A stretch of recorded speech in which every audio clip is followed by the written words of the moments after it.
Hi everyone, welcome to Sunny Day Discussions. I am Sunny Day. It's been a while since I've recorded a video, but it's the time of year. It was graduation season, gardening season. My mom and I go to artesian markets and sell our wares, I guess. And so that kind of snuck up on me. All of a sudden, we have a market this weekend and I am not prepared. I have a lot of pricing to do. Products to make and get ready. So I've been kind of lax on the videos. Hopefully after this first market, things will balance out. We'll figure out a schedule of gardening and watering and that kind of a thing. But anyway, today I wanted to touch on the mass shootings since the last time I mentioned it. On the 20th of this month, June, there was one. On the 21st, there was one. Then we skipped a couple of days. And then on the 24th, there was 3, and the 25th, there was 3. So it's better, but, we shouldn't be having a mass shooting every day, or the equivalent of every day. I also kind of wanted to go over some definitions, because I hear a lot of name calling without actually being an accurate name. So it's kind of like there's a lot of conservatives that like to call Democrats fascist Marxists. And that just doesn't compute, because those are two combating ideologies. So we're just going to kind of go over the definitions of words that have been thrown around and are starting to lose their meaning because they're not used properly. So the first one is oligarchy. An oligarchy is a form of government characterized by the rule of a few persons or families. So it's kind of like being ran by the rich and powerful. A country that's ran just by, like, how England's ascended to the throne. It's familial. They're ran by one family. It's an oligarchy. Depends on who's in charge, whether it's a matriarchy or a patriarchy. Then there's theocracy, which seems to be what Republicans want to push America to, which is a government that's ran by religion, which is antithetical to our entire Constitution, obviously, and our founding fathers, which they're so reverent about quoting. Not even acknowledging or accepting that there is a whole slew of different religions in this country. And so to choose just one is to diminish the value of all of the others, which is why our founding fathers wanted the separation of church and state. Now, fascism. This one's thrown around a lot on both sides. Now, there's two definitions that I found that were interesting. One is it's a mass political movement that emphasizes extreme nationalism, militarism, and the supremacy of both the nation and the single powerful leader over the individual citizens. Now, the second one is a way of organizing a society in which a government ruled by a dictator controls the lives of the people and in which people are not allowed to disagree with the government. Both of those kind of lean towards Trump and what Republicans apparently want to actually happen in this country, government-wise. While denying that that is what's happening, that's what they're supporting. Because anytime Trump supporters decide to say something honest about him or unflattering, all of a sudden they're rhinos or, just bad people. So in the Republican Party, you're not allowed to disagree or criticize Donald Trump. Otherwise, you will be ostracized. You will be primaried if you're in Congress. His supporters will turn on you, sometimes violently, with threats. So it seems to me that out of the two parties that are in charge, or have the option to be in charge, or elected to be in charge, Republicans definitely have the scales tipped towards fascism, while finger pointing that Democrats are the fascists. But they have no evidence to back that up. I'm not saying Democrats are perfect. Democrats actually suck. But they aren't fascist. Now, the next one is communism. Communism is a system based around a theory of economic equality and advocates for a classless society. Now, I always grew up hearing the term communist and thinking it was bad, you know, because you hear about the Cold War and Russia or communism, and that was just memories from my youth of people my grandparents knew that would come over and they would talk about things. But now that I'm older and I'm actually able to read about what communism is, it's really not that bad. It's not a bad thing at all. And I don't think communism should be 100% the form of government. But parts of it, I mean, classless, economic equality, that doesn't sound so bad. Now, socialism.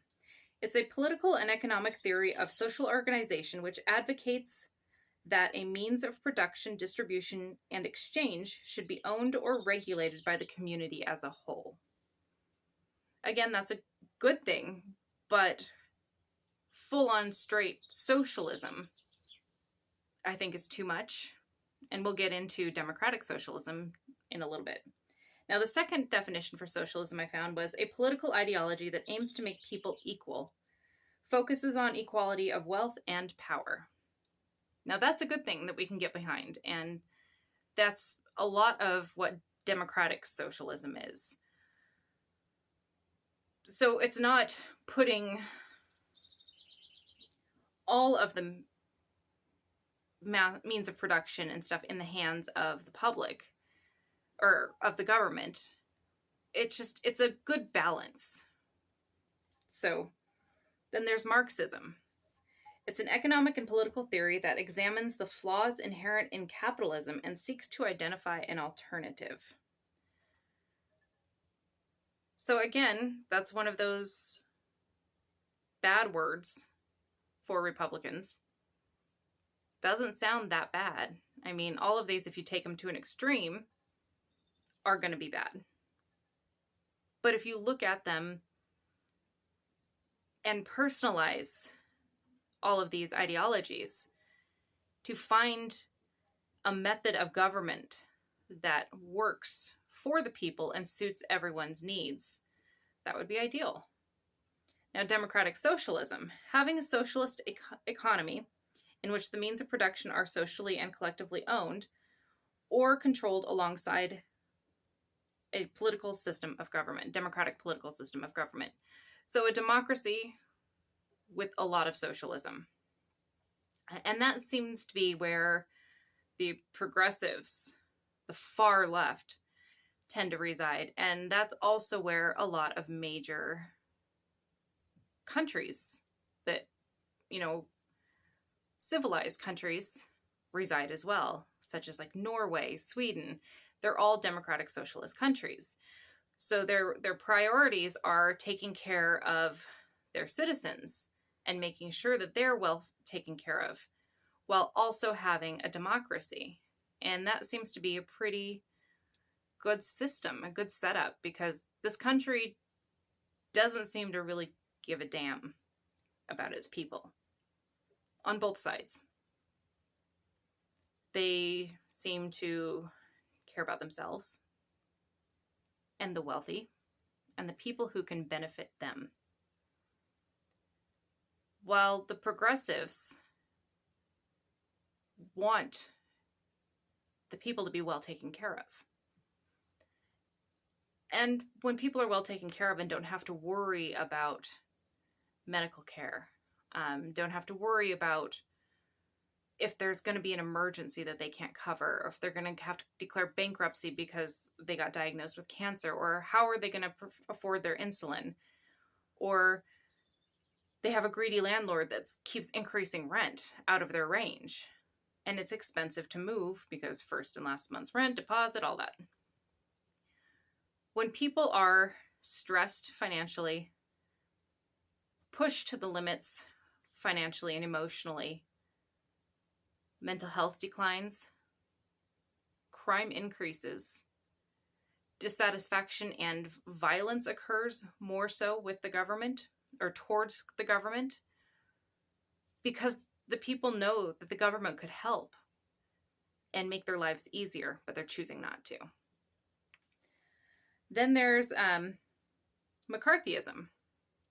McCarthyism is the political practice of publicizing accusations of disloyalty or subversion with insufficient regard to evidence, or the use of methods of investigation and accusation regarded as unfair in order to suppress opposition.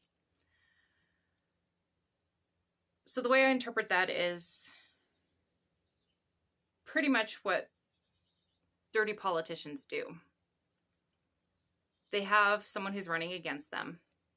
They dig in their past, and if they don't find anything, they come up with something and they use it to slam that person's character, to make them look worse or to make them look bad in order for themselves to prevail. Again, that seems to be pretty standard politician, but the scales are tipped towards the Republican side in that one as well. Now, Democrats say a lot of the right things. They say that we're here for the people, that we need to help the people.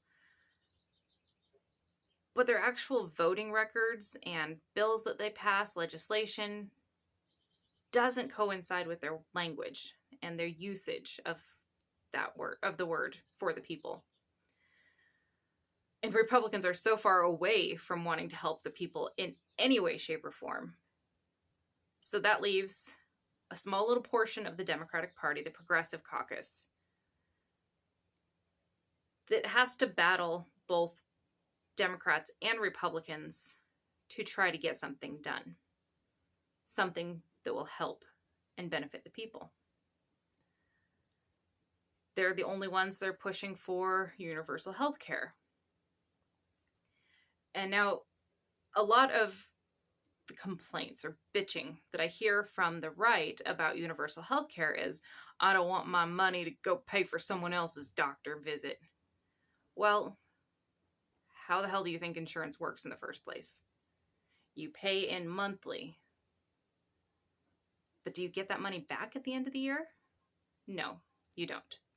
So if you're lucky enough to go an entire year without having to make an insurance claim, yet you're still paying that monthly fee, if you don't use that money goes to someone else.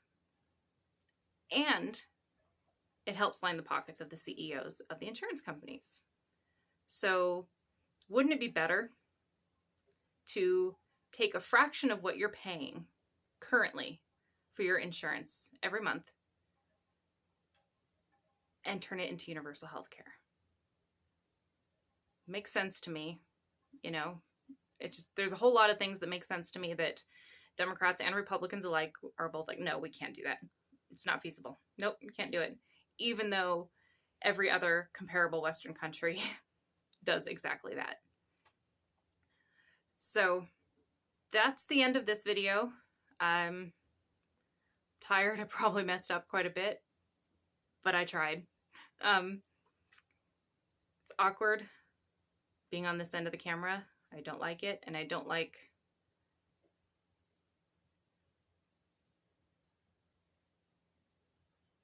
I can't even find the word. I'm so tired. I don't like advertising for myself or my products that I make or my art that I do. I don't like it. It makes me uncomfortable. But here I go. So I hope you like my videos. I hope the information I provide makes you think or you learn something, because I'm learning every day. Every time I make a video, I do the research and learn something. Hope you like it. Remember to vote. No matter how big, small, or inconsequential, your vote matters. Read, everything you can get your hands on. Don't let the politicians lie to you. Make sure you read the bills that they tout. And like, share, and subscribe. And I will see you next time.